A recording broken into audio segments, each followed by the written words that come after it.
Greetings to those of you who are tuning in, either audio or video on the YouTube channel. Thanks for being a part of us in that way. I'm so grateful to be here as I am each morning, but what a glorious morning it is here in the summer of 2024 on Magic Mountain, Warrensville, Pennsylvania. Some of you are familiar with the chapel service more or less, and one of the ways we organize the service is a theme for each particular Sunday in rotation. This day's theme is hope, and I have, as I always say, I'm not exactly sure how this message is going to come out, but I know where I want to start. I'll say that.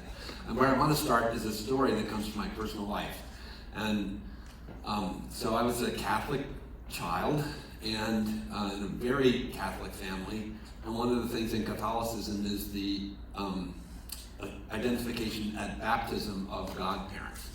And so I think as an infant, I could go back. I have my baptismal certificate from my mom. I know exactly where it is. I didn't think to look at it this week, but I could have figured out what age it was. But I was an infant when a gentleman named Wade and his wife Pauline were identified as my godparents. And the thing is, by the time I was age 4, my family moved overseas. And so I'm sure Wade was at my baptism. I do not remember my baptism. And I'm sure that I probably saw him a few times until we moved overseas. But I didn't reconnect with my godfather, even though I was told of his existence. And one of the things I was told, which is in that tradition, like, hey, if something tragic were ever to happen, Jack, and you were in desperate need, Wade is the person that you would want to reach out to. Like if your parents were to die or whatever, that was part of the tradition, was that these persons were there as a sort of a surrogate in need when it happened. So that was an interesting concept. It had some bearing on me. And when I was 18 years old, so much to say about this story, but anyway, I ended up in San Francisco, and I knew that this was where Wade and Pauline at that time lived, and I had asked my parents, at that time still living, hey, I wonder how it would be if I asked Wade and Pauline to host me in San Francisco. And my mom and dad arranged it, so I ended up in San Francisco on this whirlwind set of travels I was doing as an 18-year-old. And when I got to their apartment in San Francisco, my godfather said, hey, would you like something to drink? Now at that time, 18 was the typical sort of drinking age, so it was not that sort of a stretch. And I was like, oh, awesome, yeah, definitely. Then I watched him go into the kitchen and open the under the sink cabinet, which is where I keep Drano. And he pulled out this one bottle. It probably had dust on it. Now when you hear the whole story, you'll understand why I say that. And I could hear the familiar crack of the metal collar, and which is all stuff, and I guess he had tonic, so he made me either vodka tonic or gin and tonic. I don't remember which one, but I just knew I was getting the elixir that I was already full-blown addicted, and I was so addicted that in those travels I had been in the Far East, and I had smuggled drugs into China and the Philippines and Hong Kong like crazy, stupid, and here I was back in the United States turf, and I had no clue about the story I'm about to tell you. I was completely clueless. I was like, awesome, I can drink in this place. So I had maybe one, probably second drink, probably third drink. I don't know if I even noticed he wasn't drinking with me, but and the next day, the apartment was right near Union Square Park, as you know, San Francisco would know, and in when was this event? 1978. Union Square was the place to buy drugs on the street. So I went out and I bought weed. I don't know if I bought cocaine, but I was a cocaine, marijuana, and alcohol. That was my mainstay substances, and I would take anything pretty much that you had. And so anyway, I spent a couple of weeks with them, and when I was getting ready to leave my stay with my godfather, I really liked them. They seemed nice. I had other stuff to do. But my godfather said, hey, can I take you out to lunch? Wednesday, you're leaving Thursday. I was like, sure. And I remember, I think I have this right, I didn't do the research to check, but I think we took the Tiburon ferry out to a little island in the San Francisco Bay. And we had this, I remember it was a cool, beautiful place. We were sitting on this deck overlooking, there was Alcatraz up in the, distance in the Golden Gate Bridge, and it was picturesque. And my godfather sat me down, and I remember this conversation in fairly significant detail, because I think I was like, what? But one of the things he asked me, he said, Jack, do you think you have a problem with drinking? And I remember saying, no, and he So then he went on to tell me that he was abstinent from alcohol, that he had been for a very long time, and that it was a big, huge part of his life, and that he was involved with other people. He had a person, so he had a sponsor, now I know the lingo, and also he was sponsoring a very famous person. I'm not going to violate the traditions by telling him, but he told me, I'm wondering why he did tell me. Years later, this very famous person would write a memoir, did not in the memoir mention my godfather, but my godfather told me that he was sponsoring this very famous person, in essence. And and the very end of the conversation, I remember him saying, Jack, if you ever think you have a problem, I can be the godfather to you in that. Like, I would be happy to help you out. So I'm like, awesome, thanks, great, nice lunch, Can't wait to get back to the bar. And it did not at all sink in some sort of transformational way, but it sunk in as a heads up. It was like the first piece of radar that I had in my life about people in addiction recovery. I knew nothing about it. So 10 years later, I commenced my own sobriety, and it was an unflattering 10 years. I finished college. I was fairly, there was a lot that didn't derail in my life, but there was. I don't need to tell the whole story. Anyway, I ended up in Narcotics Anonymous and then in Alcoholics Anonymous, and I'm successfully not drinking one day at a time. And in the back of my mind, I'm thinking, my godfather was like an early influence in this. And there were several other people that were data points that made me know that, people do get sober. And then here I was getting sober myself, and I kept thinking, I had this tug, like I should touch base with him and let him know that I was in AA. I waited, because here's the thing, I know now, and I remember thinking about it as I eventually wrote him, that I was afraid I wouldn't stay sober. I didn't want to write him a letter saying, hey, I just celebrated a year, and then get drunk again. And I had this perfectionism thing about me, which now is completely gone, not really. But, so I was coming up on my 3rd anniversary, and I was actually working my way through AA's 12 steps. And there's a step in there, which is a tricky one for a lot of people, which is the 9th step, where we make amends to people we had harmed. And Wade ended up on my list of people I had harmed because of my embarrassment about the knuckleheaded idiot that was insensitive and not empathic on that summer when I spent 2 weeks in his home, and I was probably tanked the whole time. So I wrote him a 3-page handwritten letter. Dear Wade, thank you so much for being the person in my life that my parents asked you to be. I feel so awful about how I conducted myself as an 18-year-old, and I'm so excited to tell you that if I can make it on January 3rd, I will mark 3 years of sobriety in AA. Various other things about the letter, finished college, I always knew you were there, sorry I didn't stay more connected, and I sent the letter off. There's different ways to make amends and all that sort of stuff. Now, the other thing I have not shared with you is that between 1978 and 1989, in my early sobriety, so 1992, yeah, sorry, I got the dates wrong. Anyway, between the time of his hospitality to me and my sending him the letter, he had been diagnosed with Lou Gehrig's disease, and he would live an insanely long amount of time with Gehrig's disease, but what it started to do was affect his capacity to move around and to communicate, and it's a paralyzing illness. It's a cruelly debilitating illness. And I remember the reason I was sort of tracking it was that he and my mom had a powerful connection after my dad died. He would send my mom cards, and it went from letters to cards. Hey, and he called my mom Reenie. Her name was Irene. Hey, Reenie, just checking in on you. And I remember seeing those cards on the table of my mom's home, and you knew they were Wade cards because they were a very primitive looking handwriting, but it was him forcing himself to write even though he was losing the capacity to control his dominant hand. And so then and my mom would say, do you want to read the card from Wade? And I would read it, and it would be, hi Reenie, my love and prayers are with you. And things about Michael's doing okay. It turned out his son Michael became a person in Alcoholics Anonymous too, and over the course of Wade's illness, Michael took care of his dad until the end of his life. There's beautiful things that happen in these recovery families, by the way. So anyway, it's December 27th, 28th, 29th, I'm coming up on my 3rd year anniversary. I go in and grab my mail, and there in my mail is a Wade card. And I was like, I knew, you knew it was, because it was the same kind of card with the same terribly impaired handwriting.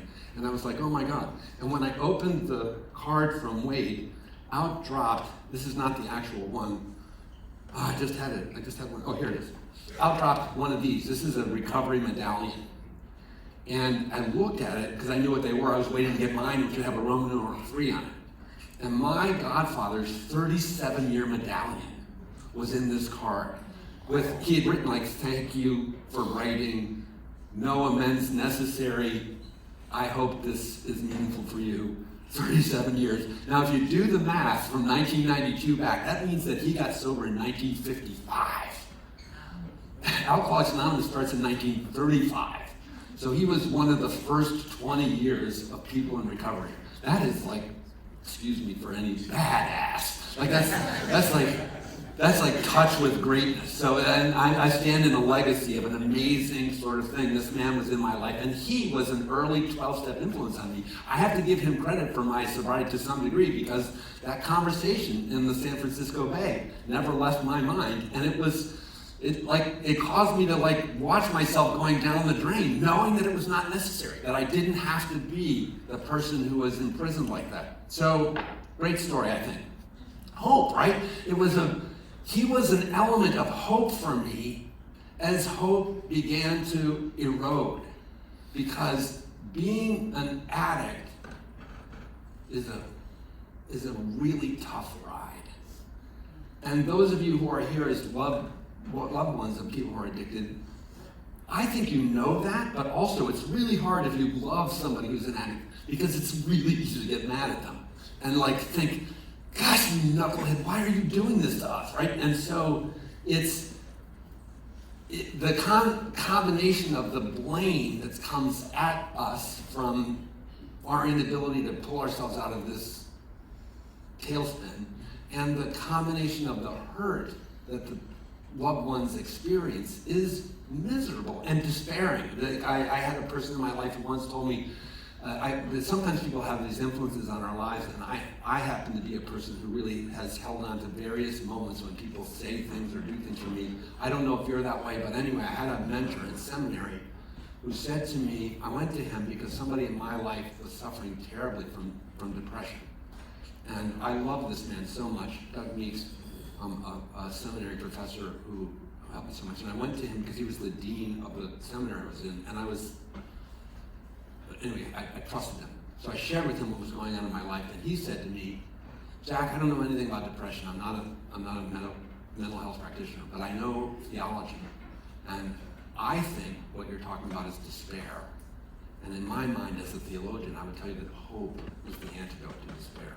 I've never forgotten that. I think that's like a really powerful teaching. And so there are people, you're here at Caron, which means something has really sucked lately. Invariably, or you came with friends, right? So I don't know why you're here, but this might be your Wade Davenport moment. So the discovery of the pain and the awareness that there is a path forward out of the darkness and into the light is what began to happen for me.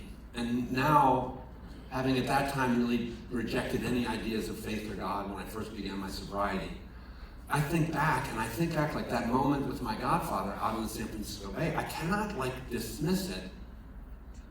And yes, it came from a familiar relationship and from love, but also as like an early intervention by, as we talk about in the recovery rooms, a power greater than myself that today I realize was like an early nudge. What would have happened had I taken his invitation on that day? It's hard to imagine, and that's how our lives are. We always have this, what if I had taken another turn? What would have unfolded? So anyway, I have a couple other things I wanted to talk about. I'm going to skip a whole category of it, but one of the other hope handholds that I love is a poem that will be read later by Emily Dickinson.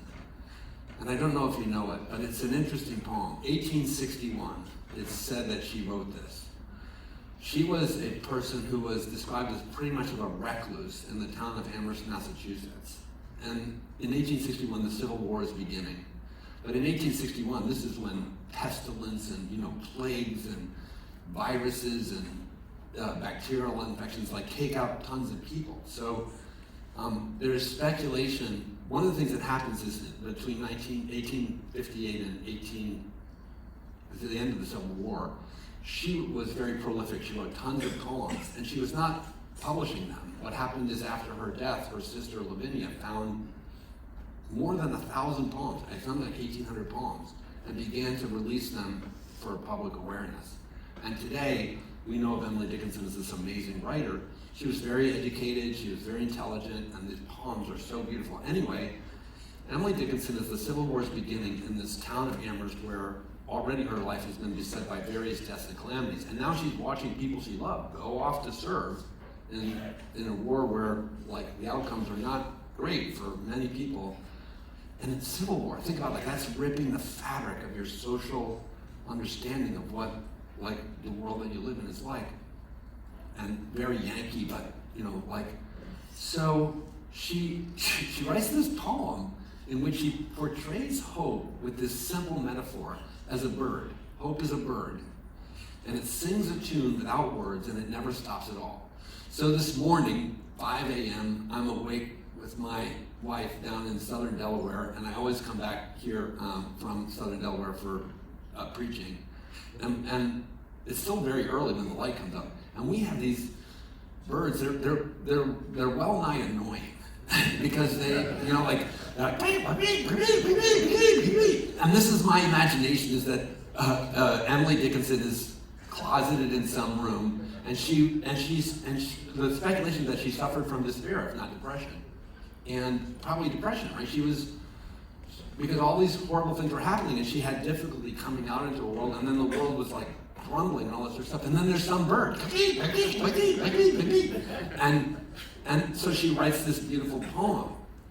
And I want to be that bird today. I want to sing a song of annoying hope. If you are in this place where you're like, I hate Caron, this is terrible, I don't want to be here, it's not going to work. If you're the Eeyore in the room, I'm the Tigger, Taylor, wonderful things. And I just want to tell you, I don't buy your misery story. I don't buy it. I have watched people who are persuaded of the impossibility of the recovery, whether as family members or as people who have been in recovery and found themselves returning to use or whatever, and I'll never get my sobriety back, or people who are I'll never be able to stop, or the gambler, or the whatever, or we're in this horrible situation, and it's the sky is falling, Chicken Little kind of despair. And if that is at your door, that's what this place has been made. The chapel service was brought into being by that crazy priest over there depicted on the wall to just mess with you. Because I can feel him being here and saying, this is a place where families come back together. And this is a place where hope will refuse to be quiet.